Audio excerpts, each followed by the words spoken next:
Okay. There you go. Right there. You're set. Okay. Hey man, how you doing? Okay, now we're all on the left. Balance. Are we ready? Good morning. I'm Mimi Walters, and I'm honored to represent California's 45th Congressional District. Last Friday, Isabella Ferris, a bright young 7th grader from my district, came to Washington, D.C. to attend the presidential inauguration and to witness a peaceful transition of power.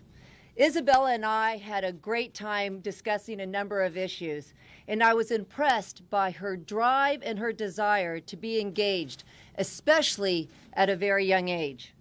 She is very aware of the challenges facing our nation and how these challenges will impact her and her peers as they grow up. It is our responsibility to represent all Americans, including younger generations. If we do not alter our current path, we will face an uncertain future.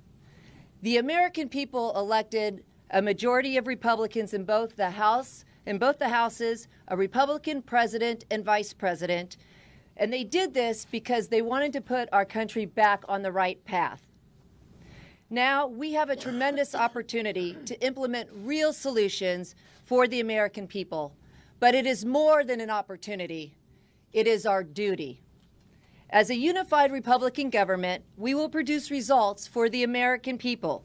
We will stimulate the economy, create jobs, reform our tax code, protect national security, and rescue and rebuild our healthcare system. We will continue to work hard for the American people and put forth real results because our constituents, like Isabella, deserve safer, stronger, and a more prosperous America than the one they have today. Thank you. Morning, everybody. Good morning. Morning. As you know, I met with President Trump and Vice President Pence yesterday. We had a very, very productive discussion about our agenda, including health care, tax reform, rebuilding our military, securing the border. The president is eager to get moving on this agenda, and so are we. Already, we have hit the ground running, taking the first steps to keep our promise to repeal and replace Obamacare. As I mentioned before, this is going to be a step-by-step approach. And one of those steps that is necessary is getting Tom Price confirmed as HHS Secretary.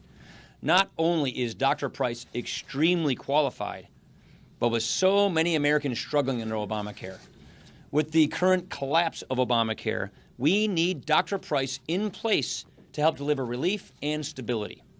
It would be irresponsible for Senate Democrats to needlessly delay his confirmation. With this unified Republican government, we have a unique opportunity to deliver results for the American people. And in the days and weeks, we look forward to laying out more of our agenda. To that end, today I'm inviting President Trump to address a joint session of Congress on February the 28th.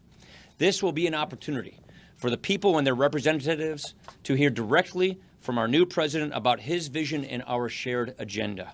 This is an ambitious agenda, and rightly so. For too long, Washington has been too timid about addressing the big challenges facing our country. We want this to be a bold government. We want this to be a government of action. We want this to be a government of solutions, and a government unified not just by party, but by a commitment to restore self-government and to get our country back on track. And so we look forward to welcoming the president to the Capitol next week. I'll go this way. Next month. Next month, thank you.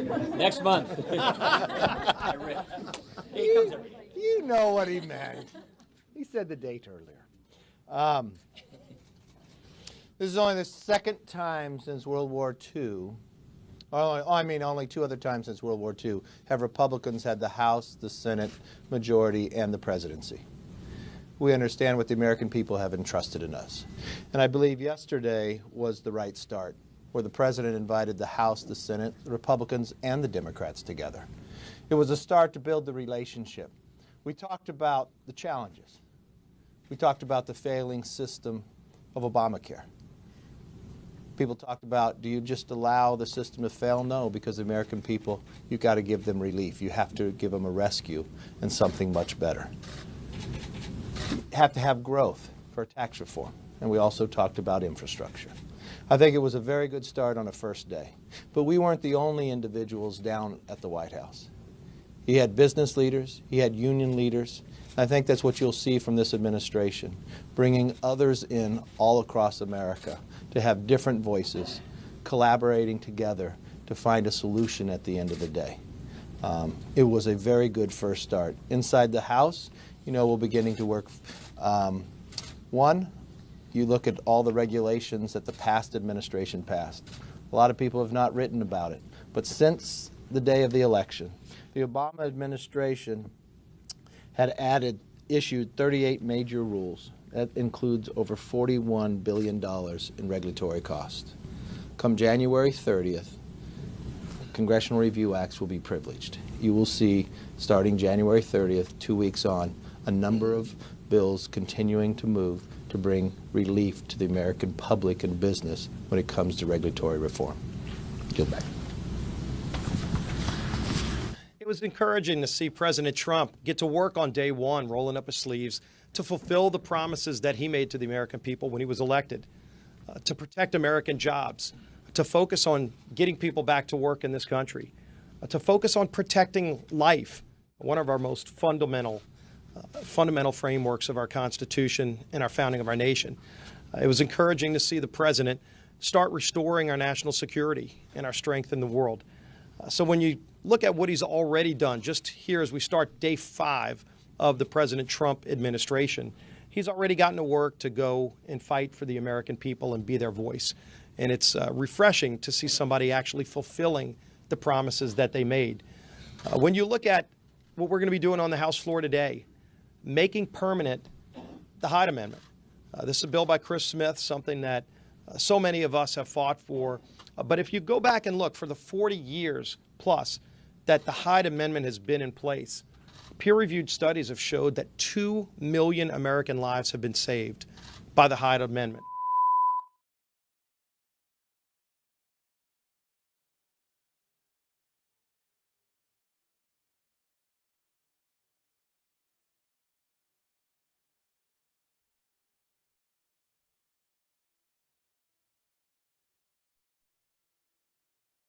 Independent studies show about 80% of Americans think it's wrong to use taxpayer money to promote abortion around the world. So I thought that that was an important step that President Trump took, again, already within his first few days, to protect life, to protect jobs, and to fulfill the promises that the American people elected him to carry through on. Mimi Walters just said it. An inauguration is a time of new beginnings. It's a time to cherish the peaceful transfer of power and the fresh start that comes with it. And with this unified Republican government, we have a chance. We have a moment to rethink the way things are done in D.C., to be hopeful, to be optimistic, and to look forward, not backward. The Republicans are about hitting the ground running. And whether it's the aggressive schedule that we have over the next few weeks and months, or even the aggressive schedule that we have for the retreat later on this week in Philadelphia, very proud that the Republicans are coming together, House and Senate. It's the third consecutive year in a row that we're having a joint retreat. We are doing the hard work of collaborating, coordinating, putting our ideas into motion, whether it's on health care, tax reform, or reining in top-down government. I believe it is important that we hold these retreats because at the end of the day, it does come down to teamwork. And few people know this better than former Army Major Scotty Smiley. He's a hometown hero from Eastern Washington, and I'm proud to say that he'll be joining us at the retreat this year. He was blinded by a suicide bomber in Iraq. And when I learned about his story, I thought, we need to have him come to the retreat and help inspire us as we head to Philadelphia. Because even through his tragedy and life-changing story, he's making a huge impact on this world. And I think about his determination, his vision of service before self.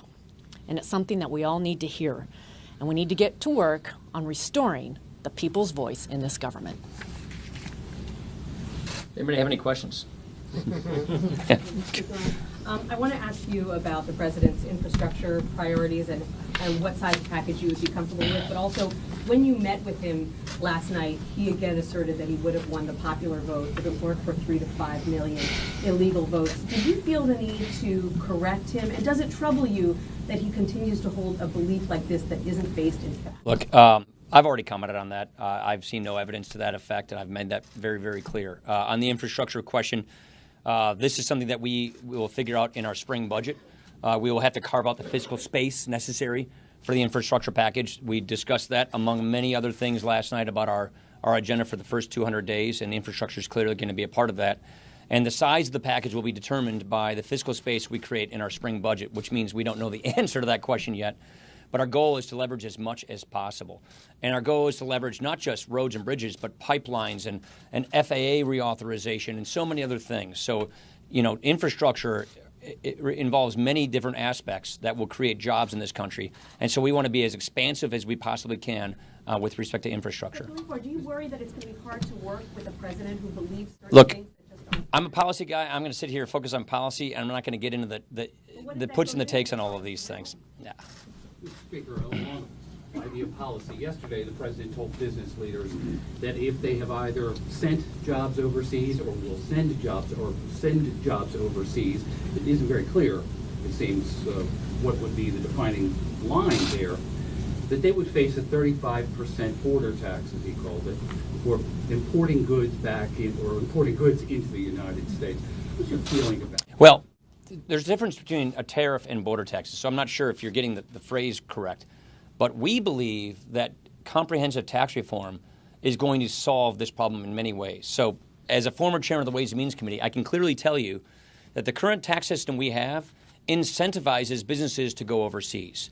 It encourages businesses to leave America and to outsource. We don't want to keep encouraging that. We want to have a tax system built for growth. We want to have a tax system that makes it clearly more preferable for a business to locate their business and their manufacturing in America. So right now, the tax system says, move overseas and re-import back into America. That's what our current tax system incentivizes. We want to get away from that. And so we do believe that a border tax on the border, which is what all our competitors do. Just don't forget the fact that most of the other countries in the other industrialized nations remove the tax off their exports and place a tax on their imports. We do the opposite. We tax our exports and do not tax our imports. And so all we're doing is putting ourselves at a more level competitive playing field so that American businesses and American jobs can compete. If we as American workers and American businesses are putting ourselves on a level competitive playing field, we're going to do great. And that is not what our current tax system is today. Now, no, it isn't. Tariffs are different than border taxes. Tariffs are something that the administration, as you may know, has unilateral authority to do. Fiscal policy, as run by Congress in the tax code, is tax reform. And we want tax reform that works for American businesses, American jobs. And we want to, look, I can't tell you how many hearings we've had at Ways and Means where we see all these businesses just leaving the country. And we lost our biggest employer, biggest company in Wisconsin, Johnson Controls, is now an Irish company.